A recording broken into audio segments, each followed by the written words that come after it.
So once again, everyone, my name is Sarah, and I'm here to introduce our next speaker. Dr. Brian Ike started his caving career in 2000 while an undergrad at Virginia Tech. While an undergrad, he also joined the Blacksburg Volunteer Rescue Squad and began a career in emergency medicine. Subsequently, he went to medical school and then completed a residency in emergency medicine. He now works as a board-certified emergency physician in Blacksburg, Virginia. He's also a professor of emergency medicine at the VIA College of Osteopathic Medicine. He remains an active caver and joined the National Cave Rescue Commission in 2015. He currently serves as an instructor and the National Medical Coordinator with the National Cave Rescue Commission. He continues to volunteer with the local rescue squad and serves as their operational medical director. More recently, when COVID shut down local dry caving, he completed training as a technical cave diver. And finally, one of the things he loves the most is an audience, especially when they're engaged and interested to learn. So with that, I'll turn it over to Dr. Ekey. Well, Sarah, I really appreciate that. Super excited to see everybody here on the Zoom chat that are my friends that I know. Super glad to see everyone and see a whole bunch of new people. It's just amazing to me how many people are on here. So if I don't know you yet, I hope I get to see you sometime soon. Hope we get to cave together. A few things to know about me. I talk a lot and I talk really fast. So I hope I don't lose anybody, but I also like to have a good time. So if anybody has any questions during this lecture, please just throw it in the chat. I've got Sarah and Gretchen who are just fantastic, going to watch that chat for me. We can either break in during the lecture or we can save it till the end. It's totally okay with me, whatever you guys want to do. But I'll go ahead and tell you right up front, spoiler alert, everything I'm going to talk about here today is not complicated. I'm sure everybody here has been through some hypothermia lecture where they talk about thermodynamics of heat transfer and the different 16 stages and what temperatures you got to be. That's not what I'm going to do tonight. What I'm going to do tonight is try and give you guys some actionable information, something you can remember underground and hopefully use for good. You can get your friends out or take care of yourself and maybe even change what you're going to put in your pack. So we can talk about that a little bit. Another disclaimer is I'll give a shout out to Eddie, who did just a fantastic presentation on the glacier caves. We're not going that in depth. I'm not doing anything where ice might form or you might actually freeze. We're also not talking about hot caves here. We're not talking about Central America or anything like that. What we're trying to do is our normal temperate band. I was going to say North America, but I understand we've got people from everywhere on this chat. I'm super excited. But we're talking about our normal temperate-ish caves, the 40 to 65 degree caves, things like that. That's really where you're going to get the most bang for your buck out of this.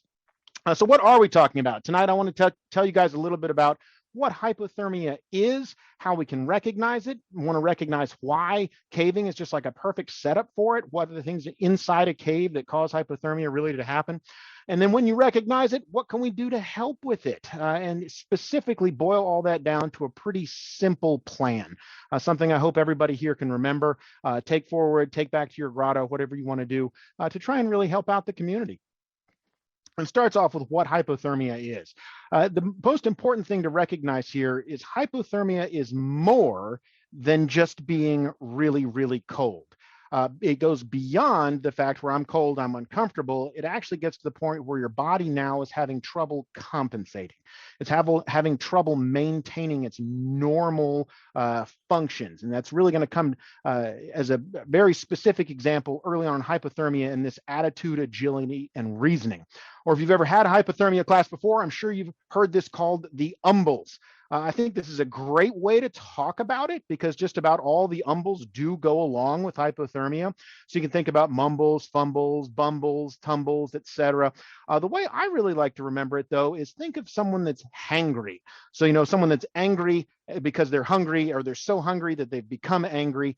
That's really what the early hypothermia looks like, is somebody that's gotten hangry. And now if you are real interested in this stuff and you want to come learn some more, which I super think you should, certainly come to NCRC. You'll hear us talk about, even beyond just hangry, you'll hear us talk about a concept called halty, which is a little bit more involved. But in general, when you think about early hypothermia, think about someone that's hangry. And this is a great example, one of my favorites right here. This is my predecessor, Dr. Stephen Mosberg, who was the prior NCRC medical coordinator. This is a wonderful example, right? So he's gotten irritated with his light. He's angry about it. He's standing up and he took his helmet off. So he's not thinking quite straight. He's not feeling very good about it. He's not doing his fine motor skills are sort of messed up. Can't get those batteries back in. that's someone that is absolutely starting to get a little hypothermic. And that's something that you guys can recognize on your subsequent trips. Because if you think about this, I mean, I'm not asking for a show of hands necessarily. We'll do interactive stuff in a minute. But how many people have been on a cave trip where they've noticed somebody all of a sudden is just uncharacteristically angry, or just real quick to be pissed and I'm climbing next and I don't care? That's a symptom of hypothermia. It happens an awful lot underground. And if you think about it, it's a condition that you see on many, many trips. But as we talked about with Bonnie at the presentation she gave on American caving accidents, hypothermia is also something that you just assume on every cave rescue. I mean, unless you're in a cave that's 95 degrees or higher, you're going to assume that hypothermia is going to be one of the problems that you run into. So it's something that not only should you plan for in your regular cave trips, but plan for as a contingency.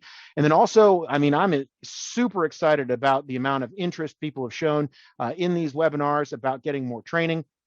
Certainly hypothermia is something that we really, really harp on when we go through NCRC training. Matter of fact, this lecture itself, as you saw in the beginning, is based on one of the NCRC lectures. So if you're really interested in it, come on out and learn a little bit more.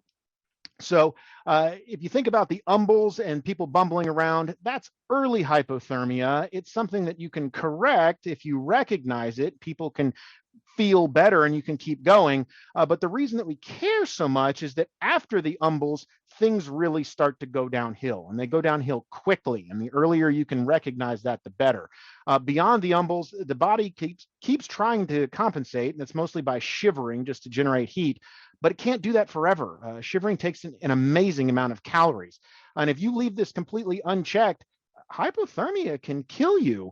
It does that through several really insidious mechanisms. The biggest one is that bumbles and the fumbles really turn into major confusion. So that's something you might not even notice. If you're getting a little cold, you've been shivering for an hour, and you're like, I'm not hypothermic, I don't need to worry about this. And then you decide that, you know what, I don't actually need a safety on this straddle pit. I'm just going to go for it because I'm tired and I want to go home. That's the way that hypothermia can really get you in trouble. But if you survive all of the confusion and everything else, the thing that's really going to be the biggest problem so far as your life is concerned is your heart. Your heart absolutely hates being cold. And the second that shivering runs out, when you run out of calories and shivering, you're in a very, very precarious situation. We'll talk about that a little bit more. But I also don't want everybody to be super bored. I know it's getting a little late, especially over here on the East Coast. I'm looking at 9:10. So if you got a cell phone and you want to play along, I want everybody to bring out their cell phone. I'm sure somebody's got some cell phones out there. What I need you to do is just act like you're going to take a picture. So just open up your picture app here or whatever, point that right there at the screen. It should pop up a little link that'll let you play along. It's not required, you don't have to, but I hope I'll get a couple of takers here. So beyond the umbles, beyond just being hangry, hypothermia can do lots of things. And now I'm asking you, what do you think about this? Does hypothermia, does the coldness actually make you want to pee? What do y'all think about that? I've got 105 people on here. Here we go. Oh, we got a couple. Back and forth. All right, well, this is the first one, so I won't harp on it for too long, but you guys clearly know what's going on. Absolutely, being cold makes you pee. So it's something called cold diuresis. You're not going to need to worry about it underground. It's just because your body is shunting blood in to try and stay warm. Well, that sort of fools the kidneys. The kidneys are like, oh, look at all this extra blood. I guess I'm overhydrated. So they make a lot more urine. The thing to think about, though, is if you're warming someone back up, so you've gotten them out of the cave or you've gotten them back to camp.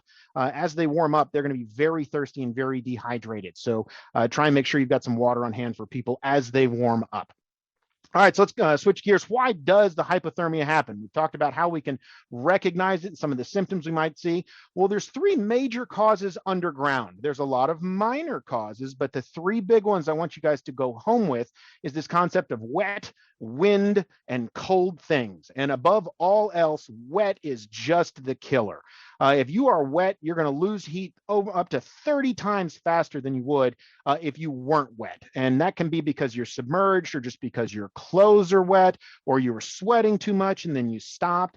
No matter what, if you are worried about getting cold, if you've been caving hard and now you're going to stop and have a snack, it actually would pay for you to try to get dry. So either take that wet shirt off and put a dry one on from your pack, or try not to wear that so it doesn't get sweaty and put it on when you stop. But certainly, if you're starting to see one of your teammates on your team get hangry, get those umbles, one of the best things you can do for them is try to get them dry. You want to get dry, stay dry, and then recognize this also while you're caving. You know, if you have the opportunity to stay out of the water, stay out of the water, especially if it's a big cave. Now, obviously, it's a big trip. Now, obviously, it's not always possible, but you should be planning for that. Anytime you're going to get completely wet, completely submerged, understand that you're raising your risk a very significant amount. So now what would happen then, say if you were caving along and you weren't planning on getting wet, but you did actually accidentally slip and fall into the water. So now you're wet, you've gotten back out, all of your clothes, your pack is wet, everything's wet. What do you think would be a better idea? Do you think it would be better to continue to wear those wet clothes? Or do you think that you should just strip them all off, dry down, and go dry and naked for the rest of the cave? You've noticed it's not just fact or fiction at this point. I've got another one in here called It Depends. That's one of NCRC's absolute favorite answers to everything. So especially whenever you see one of my questions, if it depends is up there, it's not an unsafe bet. And the reason for this is it really depends on what you're wearing. So if you're wearing cotton, you should absolutely get rid of it. Now, there's no perfect solution here because being naked is not a good idea underground. But wet cotton, I mean, cotton itself is specifically engineered to be an air conditioner. That's why people like to wear cotton when it's hot outside, because it will speed evaporation and cool you off. So wet cotton, you know, if we've got any, I'm sure there's a bunch of people on here do mountain rescue stuff like that. They call cotton death fabric because of how hard or how quickly it can steal heat from you. Some of the older synthetics like rayon, some of the other natural fibers like silk, they're not horrible, but they're not great. And if you're going to go ahead and spend some money on some advanced fibers, you might as well get the good things. That would be wool, which is still reigns supreme, reigns king amongst fibers for keeping you warm when wet. There's a couple other synthetics out now that are just about as good, but some nice engineered wool clothing. I mean, there's nothing better really that we know about. But nylon and polypro are also both pretty good. In those cases, if you'd fallen in the water, I'd encourage you to wring out your clothes and then put them back on. That would be better than nothing. But again, if all you got is cotton and nobody else has any extra clothes, I mean, I don't have a good answer there. Cotton is certainly not a good idea. So maybe just don't wear jeans into the cave. Yeah, I know. How many spelunkers do we rescue with jeans on? I don't know. All right, so the next thing then after wet would be wind. Luckily, even though wind can steal a lot of your heat, wind is pretty easy to defend against if you're dry. The big reason that wind is such an issue is if you're wet, wind is absolutely going to speed up that evaporation, make it a lot worse.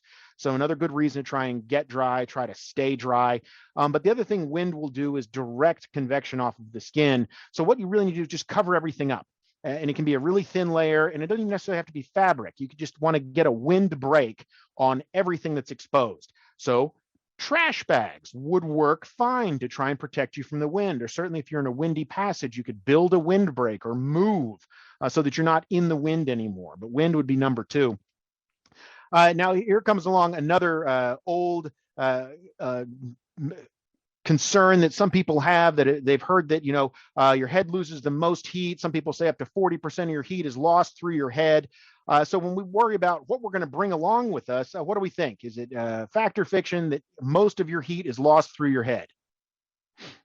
I got a little bit more of a battle going on here. We're not sure. Let it go here another second. Well, I'll tell you, I didn't put it depends on here because there is actually science here. And it turns out that this one is fiction. It's a fable that's based in some fact, because back in the 70s, the Army actually did some studies about this. And sure enough, when all the guys that were training in the snow took off their hat, they reported they got very cold, and they were much better when they put it back on. And it was about 40% of them said they were even colder. So that's where the 40% comes from. But it turns out it's not unique to your head. Your head loses heat just about the same as anything else does. It's just your head is mostly the thing that people forget to cover. I don't have any idea why people would forget to cover it. I assume there's a couple of people in the audience with an awesome haircut like mine. You will never catch any of us outside without a hat. If it's cold, you need it for warmth. And if it's sunny, you need it because you only get sunburn on the top of your head one time in your life. Am I right? I'm right. You guys are nodding. I know you are.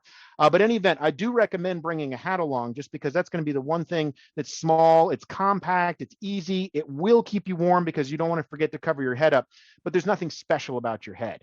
Now, if I do have some medical people in the audience, some EMTs, medics, you can say, oh, well, the scalp is more vascular. You're not wrong, but there have been some studies that say that you lose heat just about the same from any exposed skin. All right, so the final thing here of the three things that really steal your heat besides wet and wind would just be cold things. So if we were above ground, that would be pretty easy to avoid. I could just, sit in a chair or go in a house, etc. But in a cave, everything is cold. My pack is cold. The ground is cold. The rocks are cold. The water is cold. The animals are cold. So everything I touch and every interface that I have is interfacing with something that is theoretically colder than I am. So what you want to try and do is minimize any contact you possibly can with the cave. So just like Marty was talking about before, not wanting to go to sleep, that is a very good thing that she did, because not only would going to sleep then she wouldn't be able to protect herself, but it would just open up her contact surface with the cave in an immense way. And one thing Marty even said that she could have thought about would be to sit on her knee pads. Man, I agree with that too. Even just like a little bit of foam between your butt and the cave floor, you will keep an awful lot of heat if you can minimize that direct path of that heat going down into the cave. Now, if you want to be super technical about things, there are other ways that you lose heat. It's more than just the wet, the wind, and the cold things, but those are the three big ones, sort of in that order. So if you're going to try some bang for your buck in a cave, it's wet, it's wind, and it's cold things. Everything else is passive. Everything else is much slower. A clever thing to point out, though, is it also depends on the person. Some of us have more insulation naturally than others do. Also depends, the elderly and the very young have a higher surface area, or they're more frail, have poor circulation, so they can get hypothermia faster. And then the big one here, especially for anybody that's aspiring cave rescue, is any person that is injured. So if you are injured, you're much more prone to losing heat. So just some things to consider. Of those other passive ways, another one is breathing. You do lose heat through breathing, but it's not that much, and it's kind of hard to recover. Again, we have any people that like doing alpine work or hiking or backpacking, you know that recycling your breath into your sleeping bag is probably not a good idea. It might work for one night, but after 2 or 3 nights, all you're going to do is turn your bag into a giant soggy mess, and it's just from the moisture in your own breath. That being said, I actually do like the idea of a balaclava. So what this guy's got on right here below me, I think that that's a really small, easy thing to transport. It makes a really good thing that you can just keep in your pack as your emergency little backup. You can sit on it. You can turn it into a sling. You can wear it, whatever. I think a balaclava is a great thing. And then I would be remiss if I didn't talk about the actual physics just a little bit. Exposed skin does radiate heat, right? So that's the same way the sun gets heat to us. It's certainly not wet or wind that translates sun energy to us. It's radiation. But luckily, radiation is super easy to prevent loss by. You just cover up your skin. Anything that's covered will have almost negligible radiative heat loss. So it's around this time that somebody usually asks me, well, yeah, but they say space blankets trap 90% of your body heat. So what do you guys think? Is a space blanket a worthwhile thing to take underground? Is that really something that's true? Does a space blanket trap 90% of your body heat?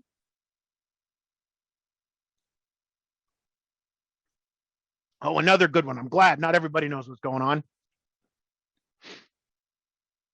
Well, the answer to this one depends on how you ask it, because I said 90% of all your body heat, and that does make it fiction. And if you look at the way that they advertise these things, that's usually something they gloss over. They're like, oh, traps 90% of heat. You're like, oh, that's pretty neat. But it's only radiative heat. Everything else, Mylar doesn't do a super great job at. And if you think about it, that makes sense, right? Like, I mean, when you have a marathon runner that just finished a race, they have a lot of exposed skins. They're going to have a huge amount of radiative heat loss. So that's why they give a marathon runner a Mylar blanket. But how many people do you see like going out on the ski slopes or something wearing nothing but a Mylar cape, right? I mean, it just doesn't work that well if you're talking about clothes that are already covered, or excuse me, skin that's already covered.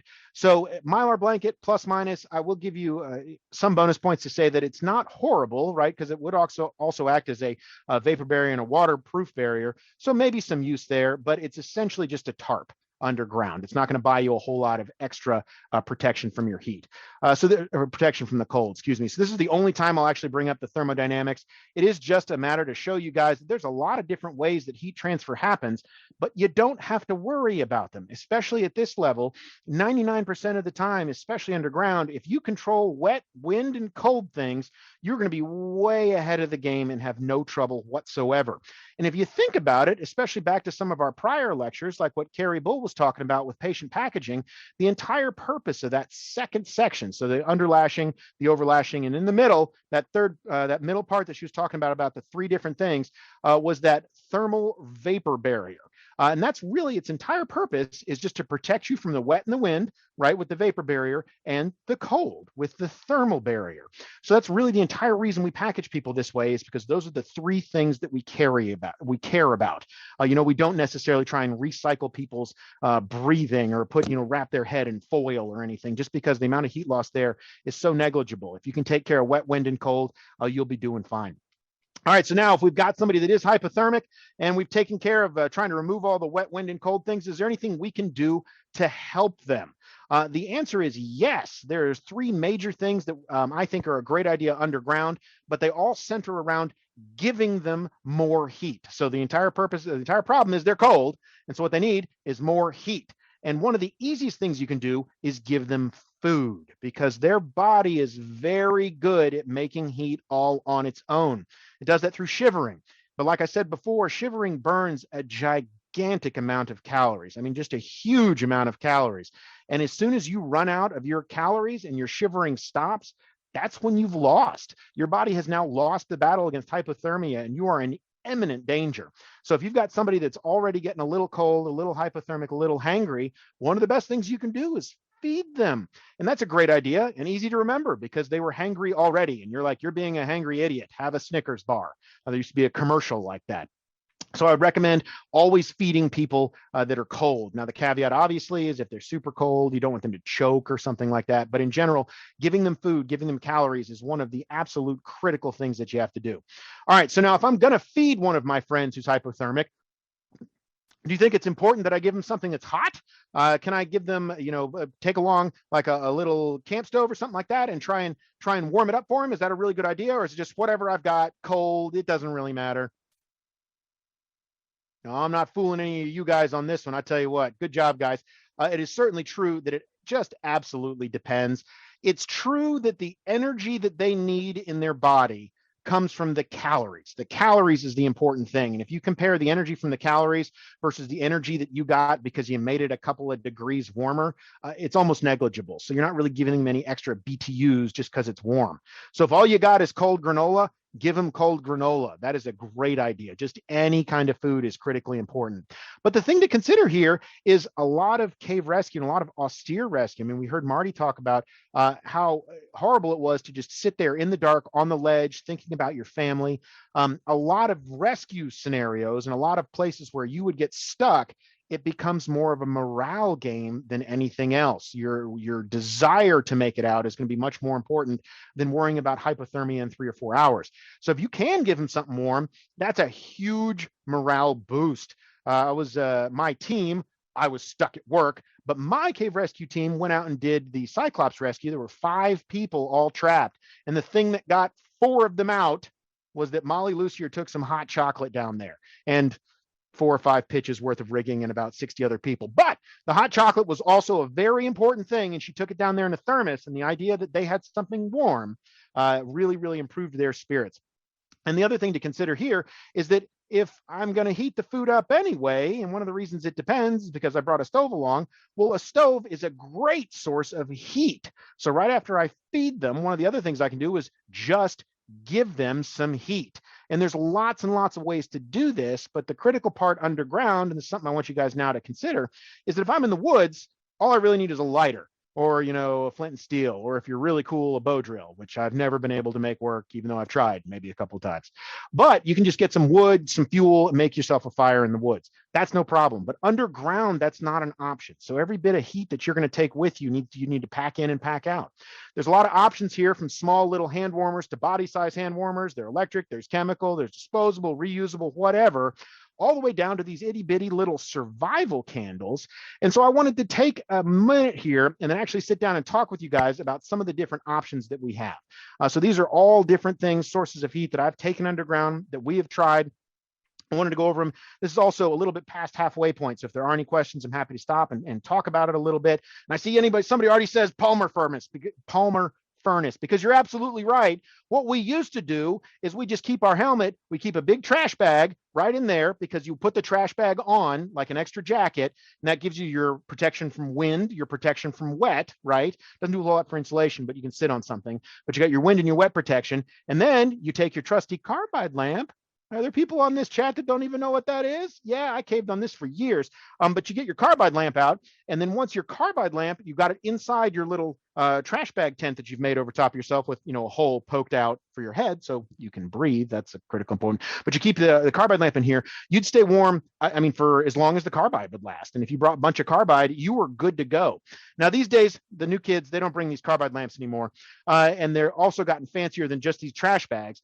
There's a whole bunch of other stuff that I've tried that, I mean, I don't hate. Certainly, here's the time when I'll give the caveat for regular Mylar blankets. I don't hate this, but it's not that big and it's awfully fragile. So just like I wouldn't recommend that you take like a little trash bag from like your kitchen along, I don't necessarily recommend a regular Mylar blanket. I think they're both too fragile. Be careful with contractor bags that you just like get it at the grocery store. They're also not very tough. What you want to do is go to Lowe's or Home Depot and get you a big 3 mil contractor, 55-gallon contractor bag. That's a good one right there. You stick that bad boy, again, just right up in your helmet, and you're going to be good to go. Now, I agree with what Bill was saying, that you got to be careful about sticking stuff in your helmet. I think, though, that the trash bag is not going to significantly increase your risk from fall damage. I mean, maybe a little bit. I agree, maybe a little. But the chances that you'll need it one day for hypothermia, I think, probably outweigh it. But consider, what you got to take your own risks. Also, notice that this is a quality Ekron Rock helmet. This is the correct kind of helmet to go caving with, not one of these new ones with foam in it. I don't understand those at all. They're super light. They're much more safe, but I can't put a sandwich in the top of it. I don't understand. If you did want a suspension helmet, they don't make this Ekron Rock anymore. You might go to some of your friends, because we all bought extras when they stopped making them. I've got 2 upstairs. But you can buy the new suspension helmet from Petzl, is the Vertex, I think it is. It's a little bit heavier. Whatever. I like a suspension helmet. Up to you. But moving on, you get a trash bag, you get your carbide lamp, you're good to go. But without a carbide lamp, we're talking about different things besides trash bags. I do like a little bit of a space sort of tarp. This is a little bit thicker than just a space blanket. Or then this, I think, is actually pretty clever. This is also a space blanket, but it's already in the shape of a poncho. So you don't even necessarily have to tear it apart or make a hole or anything. It's just like a perfect little space blanket poncho that you wear. And now you've got your wind and your wet protection. You can put some type of heat underneath. I think that's pretty cool. But I don't know. For my money, I'll tell you, these things are all pretty expensive. This costs like 4 cents.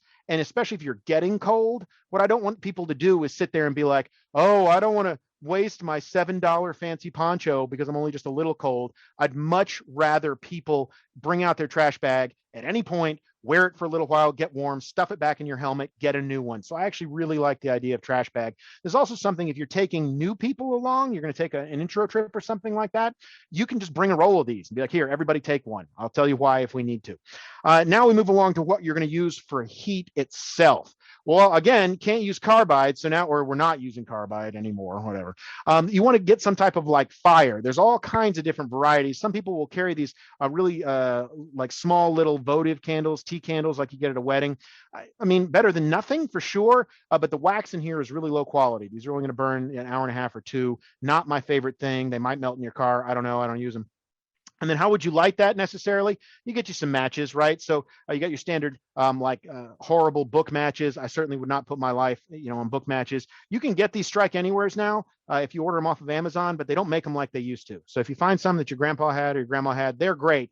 These are wimpy and horrible. So I hope that I have the opportunity to see all of you at an in-person class. If I do, ask me to pull out the heat sources, and I will, and I'll let you play with some of these. They're just not up to the task for what we need them for. So what I recommend instead is some of these giant hurricane matches, right? So survival matches. You can buy these all over Amazon. These are wonderful. They're not Strike Anywhere though, and that's good because they produce a heck of a flame. So what you got to do is you got to remember to put some type of striker surface on there or stuff it down in the middle, whatever, bring some along with you. This is awfully bulky though, right? So what you can do is instead of just having a bunch of matches, you get you one of those 6-hour emergency candles, you whittle the thing down, and you jam it in there with the matches. And that way I've got 4 or 5 hours, 6 hours of heat-ish after I whittle it down. Plus I got the matches, plus I got a striker surface. Plus I've got a really nice place to stick a bunch of duct tape. And if you've ever taken any of my first aid classes, you know how much I love duct tape, but that's another lecture altogether. But again, I think that's a pretty good solution there, is you just jam it all together. But an even better solution that I was introduced to during a lecture like this were these candles. And this is a company I have absolutely no financial attachment to. It's called Exotac, but I think that these things are just phenomenal. They make these little pure beeswax candles. This is the same size as that dumb little votive one, but inside here is 100% pure beeswax. This won't melt and go everywhere. And the amount of energy in the beeswax is much higher than in those dumb little, budget votive candles. This one is advertised to burn for 4 hours, and look how teeny weeny that is. So if you want a good survival candle, I think that this is the way to go. What I personally carry is their bigger brother version, is the 12-hour candle, and I like it because it's a tin, it's solid, you can beat it up, it's going to be totally fine, it's just wax, but there's enough space on the inside that when you open it up, you can actually put some hurricane matches and a striker right in there. So this is my entire heat source. If you light all three of it, it's got 3 wicks in there. If you lit all of them, you can actually boil water. No reason to do that inside a cave. You should save it. But you light one at a time, you get 12 hours. That's going to help you out a whole lot. Now, if you're going on a bigger journey or a bigger expedition, you're going to be underground for a little bit longer, let's say more than 4 or 5 hours from the surface, you may want to consider a bigger heat source than maybe just some candles and stuff like that. This is all perfectly good for day trips, the candles and things, but maybe a little bit bigger heat source. We've done a lot of experimenting with this sort of thing. I'll tell you, some of these camp heats, like this is just a can of Sterno. They call this camp heat. It's got like a little wick, or it's green. It's got like liquid inside it. So if you punctured this in your pack, it would go everywhere. I don't recommend this at all. This is junk. I also don't recommend Sterno, even though I've made camp underground with these before, but that's only 2.5 hours of heat on the Sterno. Whereas that candle right there, that's 12 hours of heat, and look how much smaller it is. So I really like these survival candles over the Sterno.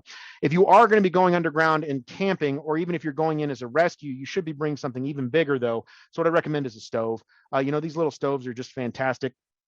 These are super small, super bomber. They run on these little Esbit cubes. So that's solid fuel. It won't puncture and go everywhere in your pack, which is really, really neat. I see somebody, what's the name of this one? It's the same thing. It's Exotac is the company that makes this. And it'll be, I'll link it at the end or something like that. Exotac, EXOTAC though. And you can just look it up. They're a great company. They got all kinds of neat fire starters. But a nice little stove like this with these little Esbit cubes, this thing folds up. And it's just like, a piece of metal, and now it's bomber, and you carry that in your pack, no big deal. You can even carry a canteen, make hot chocolate, make tea right there. You just pop it open, and each of these Esbit cubes, if you break them, will burn for hours. You carry a little lighter if you want instead of matches. Whatever, any of that's okay. Exotac also makes this great little lighter cover, which means you can take your Bic in with you, and it floats, and it won't get messed up, and it won't accidentally trigger the gas. So I think that's kind of cool that Exotac makes. If you're going to go in as a rescue team, though, I think you got to bump up your heat even a little bit more. Exo, just TAC. Yeah, no, with no T. So TAC, just 6 letters. You got it. But what I would recommend is like a little self-purpose stove cooking pot like this. So you got a nice little pot. It's got its own built-in handles and stuff like that. You put water in there, whatever. The base is big enough to hold a couple of those Esbit cubes, a lighter, whatever you want, some tin foil there just to sort of make sure the wind doesn't get to it. But the really nice thing about these kind of stoves is they all nest together, and then it comes in this really neat little bag, and you just put it all together. That's not that big, especially if you're talking about like a rescue cache or something. I wouldn't take this on a day trip, obviously, but you're going in for a while, going in after somebody, maybe keep this in your cave box or your cave, whatever, kit that's in your car, your base pack. And then somebody gets hurt, you run out, you grab this, it's got some hot chocolate in there already. You go in, you're going to be good to go. The final thing I'll mention about sources of heat is, especially if you're on a rescue team and you're planning evacuation, especially if you're going to plan on carrying in a full packaging suite, you can actually get these really nice tarps that do have the Mylar on the inside. So even though I said I wasn't a huge fan of the space blanket, like, I don't know, whatever. If you're going to get a nice tarp, you might as well get a nice tarp. The other thing you can do with these like hand warmers, I specifically don't recommend little hand warmers. This is not enough heat to actually give somebody, but it makes them feel better. So if you bring a couple of these, that's a great idea. If you wanted to try and communicate heat to them, it's, in the armpits, in the groin, around the neck, but because that's where the big blood vessels are. But don't burn people with these. But these are not enough heat to actively rewarm somebody. But take a couple, that's fine. If you wanted to actively rewarm somebody with a heat pack, what you got to do is pull out the big Mamba Jumbo. Woo! That's not good. Here, I'll keep it like this. The big guy. So this is absolutely solid because this one got punctured. This is an entire hand warmer. It's body size. You unfold this thing, and it's huge, but I don't recommend this at all because it's heavy, it's big, and if it gets punctured, it's worthless, and you won't know until you pull it out and you need it to work. So that's not a really good idea. The only time I'd even consider this is like on a big rescue team, like you get a rescue cache, maybe put one of these in there, but this is not something obviously I'd ever take in unless I was on the medical team and I knew where the patient was, then maybe I'd bring this. But even then, I would recommend instead like 4 or 5 middle-sized ones, so bigger than the handheld ones, smaller than that guy. But that way, if one of them gets punctured, I still have 4 or 5 of them that can work, and then I can stuff them in wherever I need to, again, armpits or groin or something like that. That I think is a little bit of a safer way to bring in if you're going to do chemical heat sources. But for my money, I think it's all about bringing a stove in for rescue, and I think it's all about having a rescue candle, something like this in your day pack. I think everybody should be bringing that underground. So I'll take just a quick second here. Any big, they're already sold out of the large size. Maybe I should get them to sponsor me. I'll email them. Hey, you need to give me some more. Let's see if there's anything interesting in here. Gretchen or Sarah, do you guys get any questions we can address right now? Otherwise, I'll keep right on rolling. Nope, keep going. All right, we're gonna keep right on rolling then. Sounds good. Get back over here. Whoop, there we go. All right. So, whoa, what are we doing here?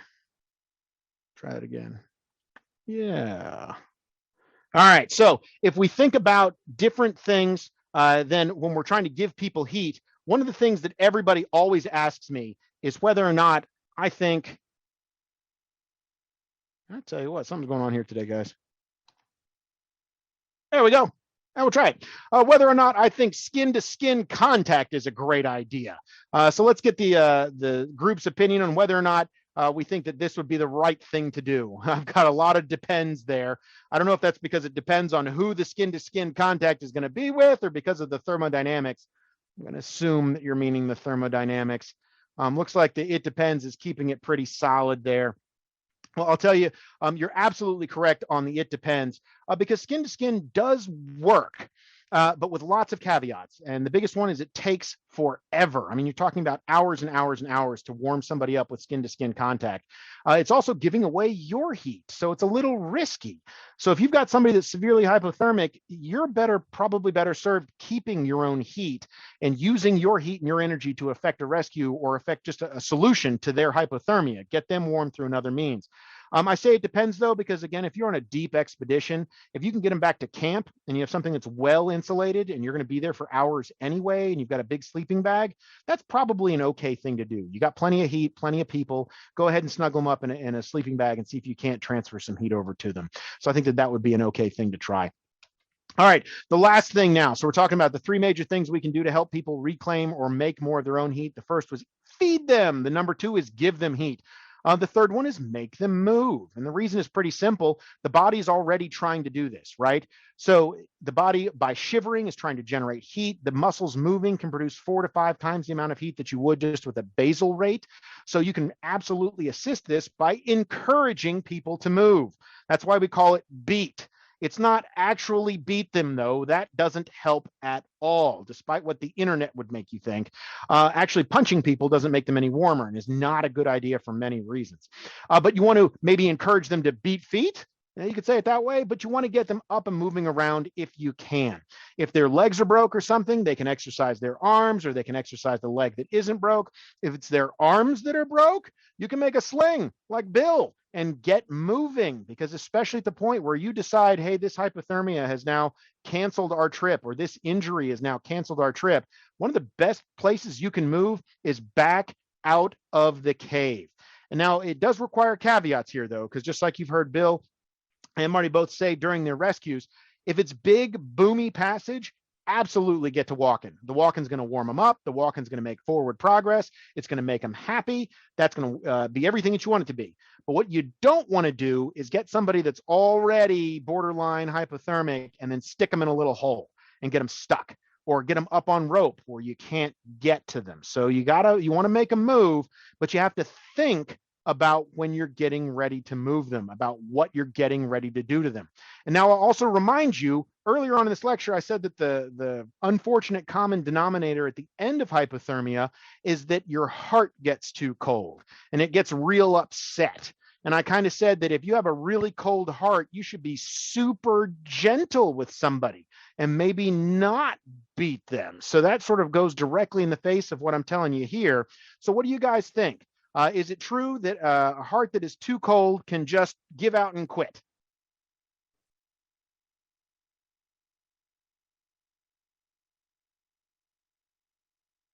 Yeah, no, man, I tell you what, I always enjoy an audience that's already well read on this, because then I can talk a little bit faster and be a little bit more excited.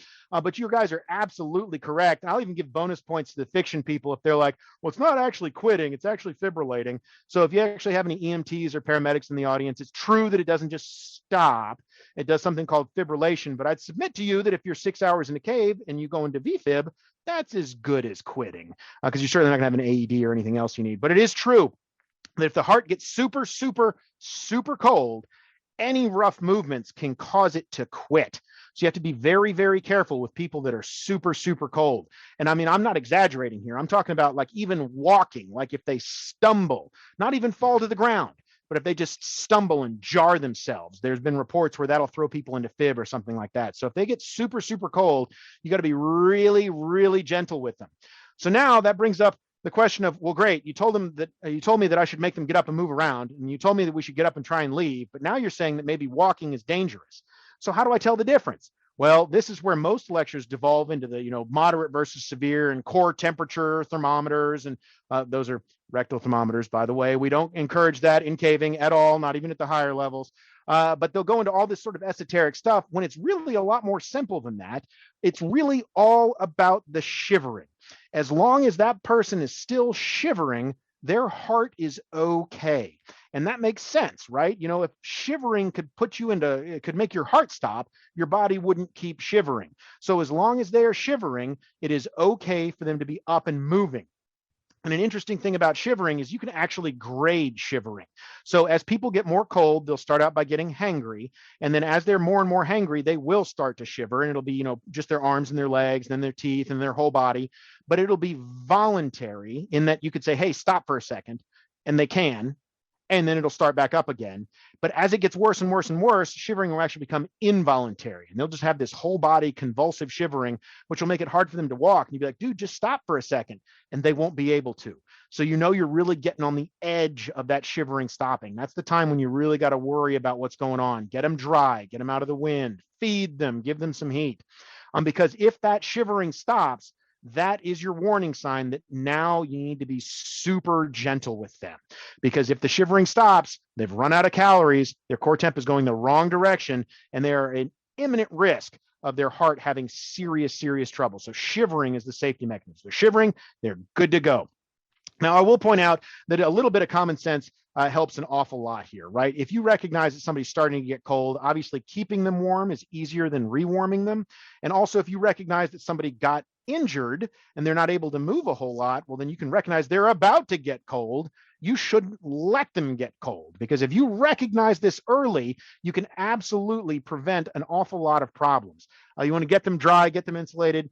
Think about, just take stock. You're going in, you're going to be the trip leader. What kind of heat sources am I bringing? Who brought food? How many batteries do we have for the headlamps? That has nothing to do with hypothermia, but you should be doing it if you're the trip leader. And then recognize that the shivering versus not shivering thing really depends on the passage itself and how experienced the caver is. So if you can make progress and it's safe, you should make safe progress. I wouldn't stuff them in a hole. I wouldn't put them on rope. But if they're shivering, it's okay to get moving. In other words, if it's big, boomy passage, I wouldn't stop to make a heat tent unless we were naturally stopped for another reason. But I mean, like if we're at the point where it's like, this is getting serious now, we need to turn around. It's much better to have them keep moving if movement is safe. The thing to remember, though, is even if they're shivering, even if it's safe to move, they're still going to act like hangry idiots. So be real careful with them. I mean, having somebody right next to Bill the whole time holding onto his harness, that's a great idea because you don't know. He starts getting cold. He might decide that jumping the next pit's actually a good idea, and you don't want to do that. And if we remember back to Tom's lecture, this really points out the entire concept behind SPAR, which is even if you do get injured, the cave environment itself is just as likely to kill you before your injury does. So especially in an injury scenario, especially when somebody's hurt underground, recognize that making progress towards the entrance is a great idea because it keeps them up off the cave floor, it keeps them moving, and it makes progress. In the NCRC, we like to say evac is definitive care, and that is absolutely true. You want to make any progress you can if progress is safe. All right, so we're wrapping it up now, winding down. We just want to go over a quick little short plan. This is what I hope you can take home tonight, is something you can remember.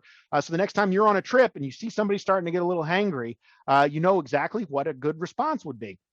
Luckily, this plan is super duper simple. Step one is just assume that everybody's a little hypothermic. If they're starting to get hangry, they're starting to get upset, maybe they're not hypothermic, maybe they're not even cold, maybe they're overheated and they're hangry about something else. But just assuming there's really no downside.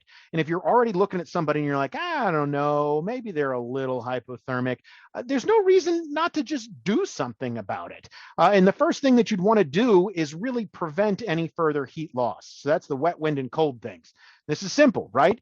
Get them dry, keep them dry, insulate them from the cave. And one of the biggest things that I see, people get tired, they don't want to worry about it. They're like, fine, I'll eat a granola bar, but I'm sitting down. But they sit right on the cave. Even 3 or 4 minutes of sitting on the cave is going to steal a significant amount of heat. Have them sit on something. Sit on my pack here, seriously. If you don't believe me, I challenge everyone here, the next time you sit down in a cave, get out a knee pad or a pack or a piece of clothing, put it under one side of your butt and not the other side of your butt.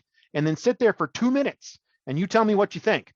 And I'll tell you, if you do that, I promise you, you will have people sit on something every single time that they sit down from then on.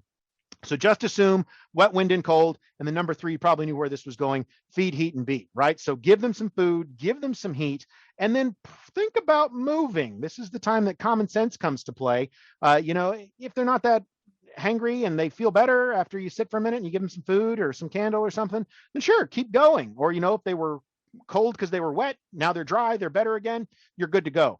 But if you're worried that this is now sort of a trip ender or they got injured, you really need to start thinking about which direction you're going to move, how you're going to get out, whether or not it's safe for them to move. And like I said, if they stop shivering, that's when it really becomes serious. So usually around this time, I have somebody say, well, what happens if they do stop shivering? You just told me I'm not allowed to move them. Well, that's true, but unfortunately, there is no good answer here. You have to be aggressive. This actually is an emergency. If you do nothing, there's a very real chance that they will come to significant harm. So the best thing you can do is be aggressive, but be gentle. This is absolutely the time to call out the big rescue. This is us, NCRC mock in Mentone in 16 or 17, I remember. But this is somebody getting treated for hypothermia for real, because they got cold waiting around to pretend to rescue somebody. So we got them warmed back up. Everything was fine. But the reason you're calling out for that big rescue is because you want to try and keep them horizontal. It's going to help with the shock. And certainly carrying them out on the litter is going to be much less bumpy, much less shock than, say, like pushing them around without the litter. Number 2, while you're waiting for the big rescue, get them dry, get them insulated. Get them every piece of clothes that you've got, get underneath them or on them. If they're wet, maybe even consider cutting their wet clothes off instead of having them removed, because they'll be awake, but even just the movement of taking their clothes off might be a little bit too much. So have them lay down on something, insulate them, cut their wet clothes off, put something on them, give them all the heat and all the food that they can have. Because this, like I said, if the shivering has stopped, this is really critical. Hopefully the shivering will get back going again. If it does, that's good. It means you're doing a good job. Feed them some more and get moving. It's just really, really critical when they get down this low. All right, so in conclusion then, we've gone over what hypothermia is and how you can recognize the early signs. That's specifically with the umbles. We've discussed what exactly it is in a cave that causes hypothermia, and the big 3 to concentrate on there would be wet, wind, and cold things, along with all the other little minor things. We talked about things that we can do for people if we notice that they're starting to get cold underground, besides just getting them dry and insulated, but actually give them food, give them heat, and then encourage them to move around. But we also really centered down on the fact that you have to think before you move too much. 1, because you want to make sure they're appropriate for the passage. And 2, heaven forbid, it gets really bad, they stop shivering. that can be some pretty significant badness there. So I really appreciate all you guys' attention through this. If you're curious about anything I've said or you want these slides, same thing. You can just get your phone out, point it at that code that's on the screen, and it'll be every single slide that I showed you tonight. So you can download the whole slide deck, take it around, show your grotto, whatever you'd like to do if you want.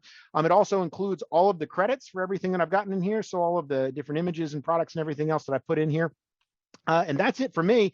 Before I turn it over, I do want to say a big thank you to the NSS for letting me come on and speak to you guys. It's something I really enjoy doing. I don't know if that's obvious or not, but I also want to give a big thank you to Sarah and Gretchen for putting all this together. I just think it's phenomenal. I think this is a wonderful idea, and I think we should do more of it. And I'm super excited that we're keeping a record of all this stuff. And that's me finishing exactly on time. So I really appreciate y'all's attention. Are there any questions? First off, let's go ahead and give Dr. Ekey a round of applause for that. That was great. Thank you. I appreciate it. We did actually have a question pop up in the chat. Well, it was a comment actually, but I'm wondering if you're willing to talk about it, about the relationship between hydration and hypothermia, and if you don't have food available, how hydration can help or hinder, or what's the idea there? Yeah, sure. So hydration is not that big of a deal in hypothermia. It is certainly a big deal in shock. So if you're already injured from some other reason and you're worried about shock for any number of different things that can happen underground, hydration is critical. So I encourage you to give people fluids. But if you're talking about hypothermia specifically, if anything, hypothermia is going to produce a relative hypervolemia because it's going to shunt all your blood into your core. So you don't necessarily need to worry about it just from the cold. Now, while you're warming people back up, once they, get out or get to a camp or something like that, then absolutely, they will have diuresed or made a lot of urine. So it's actually common. People are like, super sick, super bad hypothermic, and they're like, I really got to pee. And you're like, that's bizarre. Why are you even worried about that now? But it's that cold diuresis. As they warm back up, it's very important to keep them hydrated because they're going to have lost an awful lot of volume from just making all that urine. Awesome. We have another question that was from a researcher who said that if you are stuck in frigid water and you can't get out, don't try to swim in place because that just wastes energy. What do you think about that? That's rough. If you're stuck in frigid water, you have minutes. I don't necessarily disagree with that because what you're going to do if you're stuck there is your body is going to start shivering uncontrollably. So whether or not you wasted some energy earlier trying to swim in place isn't really going to make a difference because as you get colder, your body will take over. And if you're in water that you can't stand in, you'll start shivering so bad that you drown. So I would definitely get to water where you can stand or at least not, go under, but recognize that actually being submerged in cold water without appropriate protection is immediately life-threatening. I mean, when you talk about, I do another hypothermia lecture for the medical students, and I talk to them about how silly I think the polar plunge is, which is where, you go into water that's 32 degrees and you jump in with your clothes on. Hooray! They have rescue swimmers in there because at 32 degrees, you have about 6-ish minutes before you are in life-threatening danger.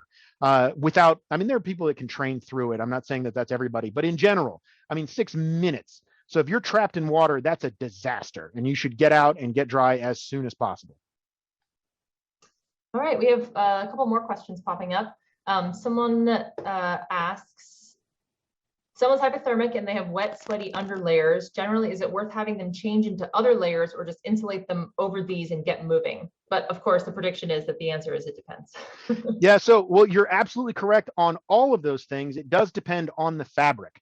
So if the fabric was something that is highly technical, like it was wool or polypro or nylon, I would say take it off, wring it out, and put it back on. If it was silk, I don't have a good solution there. If it was cotton, I would throw it out, especially if there was other drier clothes to wear. It is much better to lose a layer of wet cotton and then wear a dry layer instead, even if it was just your outer suit. But if you're talking about like a base layer that's a good synthetic like wool or polypro, I would take it out, I'd wring it out as much as possible and maybe switch it with somebody that isn't hypothermic, let them wear it. But it is better to keep something that is wool or polypro. If it's wrung out, it's probably better to keep it on. All right, we have some specific questions about some medications, which I see somebody asking about nifedipine and anti-inflammatories after level 4 hyponatremia. I tell you what, You send me an email. We'll talk about that.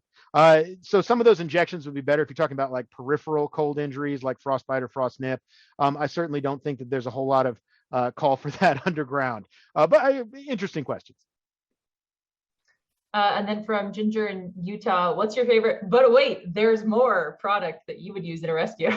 Every single time. I mean, I absolutely love this thing. This is, I mean, I don't go underground without this thing. I think it's great because it's my entire solution. But when I'm going in as a medical team, that's when I bring along the stove. So if you talk about, but wait, there's more, you can pack a lot of stuff in this stove, including all the like food and hot chocolate and Esbits you need. So this is my rescue go-to. But if you want something, if you got a big rescue team, you got a lot of funds, you can even take in like a little MSR camp stove, you know, with the pre-filled fuel cans and stuff like that. Those are all totally fine. But I think that planning ahead and bringing heat along with you is the one thing that a lot of people neglect. Somebody says, what kind of stove is that? This one's actually made by the Esbit company. So that's this little bag, it goes in there, but there's dozens of these on Amazon. You just look up Amazon, like small Esbit camp stove or solid fuel. These are hex something fuel. I don't remember exactly, but if you look it up, Esbit just happens to be one of the name brands. Awesome. So if anyone else has any questions, you're welcome to type them in the chat, or you're welcome to unmute yourself and ask Dr. Ekey. While folks are thinking about that, let's just give another round of applause because that was great. Thank you. I hope everybody enjoyed it.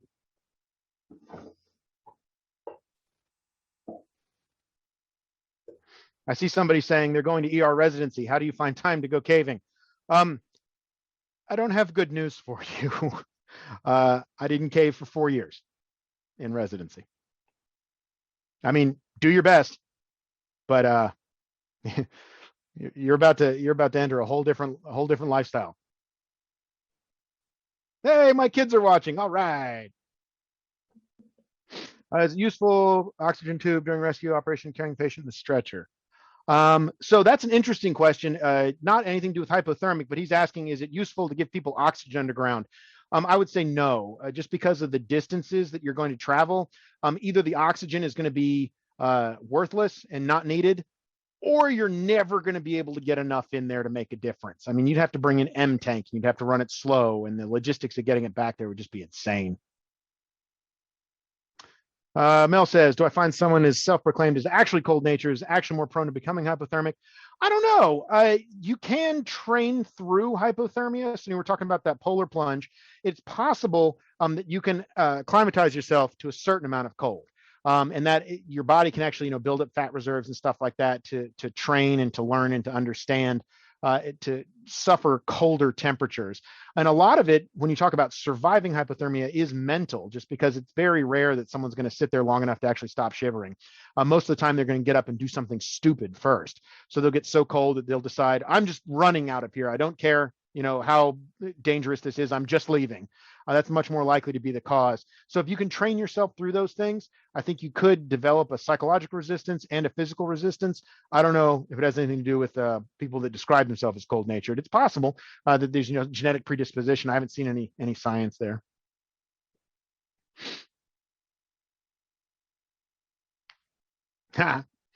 Oh, what's the state of electric jackets? That's a great question. I meant to mention that earlier, and I just didn't when we were talking about heat sources. I actually think the new electric vests are wonderful for rescue operations. I don't necessarily know if I'd bother with it on a day trip. I'll tell you, when we do the cave diving, if we're in there for long enough, a heated vest becomes critical. It's the only way you can get out, especially if you do crazy stuff like decompression and that sort of thing. I mean, a heated vest is one of the best things you can have underwater. So they do make them tough enough. If they survive literally underwater, then you can get one that'll survive in the cave. They also make them like for motorcycle riders and stuff like that. Those are pretty good. I know that Anmar and Jess have had good experience with some of the battery vests they've taken underground in actual practice rescues for cave. So I think that that's an upcoming technology that I'm excited about.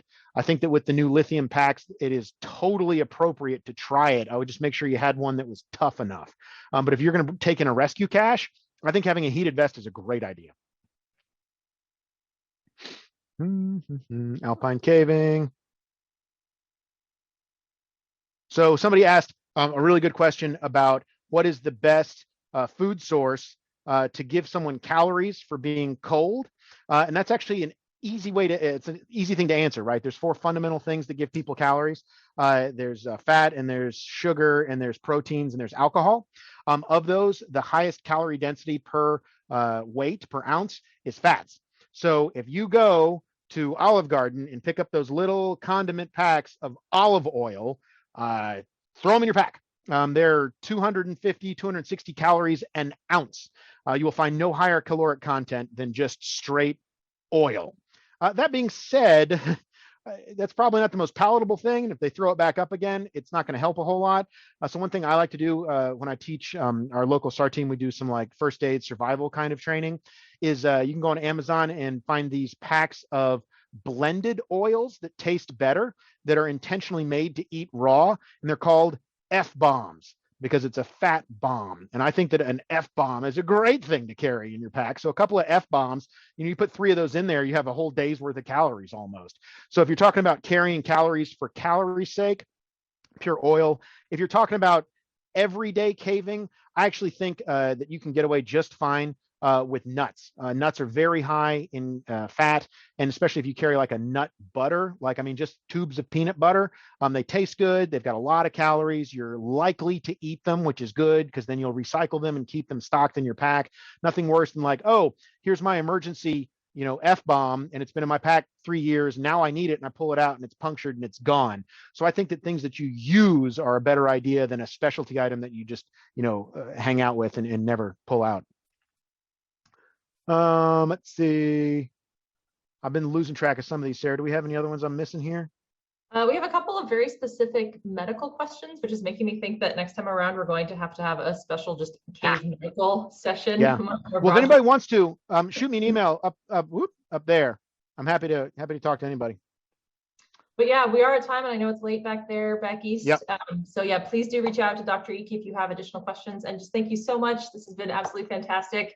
We'll see you all here again in a couple of weeks. So one more round of applause for all of our speakers this evening. Thank you, Marty, Bill, and Dr. Ekey.